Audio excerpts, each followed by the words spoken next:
Most Americans turn back the clock this weekend, marking the end of daylight saving time. But is the time change really necessary? We're joined by Allison Schrager, a writer and economist for Quartz. Allison, thanks for being with us. I think this is so interesting, and anytime you talk about sleep, a lot of people are going to be paying attention to this. So you recently wrote an article explaining why you think the U.S. should go down to just 2 time zones. Explain how that would work. Well, what I would have proposed was last weekend, instead of everyone falling back, is the East Coast would have fallen back. Central time would have stayed the same, Rocky Mountain time would have stayed the same, and then the West Coast would have gone forward, and then would have 2 continuous time zones, East Coast and West Coast time. But how would that impact the West Coast? Wouldn't they always be dark? They would have more darkness. But as I bring up in the article, to some degree, time is really about economic coordination. And the time zones we have now were based on commerce in the end of the 19th century. So the fact is that as the world is more globalized and technology brings us all closer together, people on the West Coast are already largely operating on Eastern time already.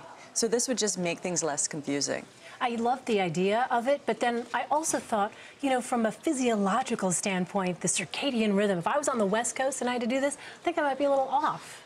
Yeah, well, as I said, they're already off, because what really determines time is your work demands, technology. What I noticed, or I got the idea, was originally when I was commuting between New York and Austin. And I noticed everyone in Central Time operated on East Coast time. They just called it an hour earlier. So it was always confusing. We'd always get meetings wrong, and it just made no sense. Anyway, everyone did everything an hour earlier. So it's just really making things simple and one step closer. I mean, there's a trade-off.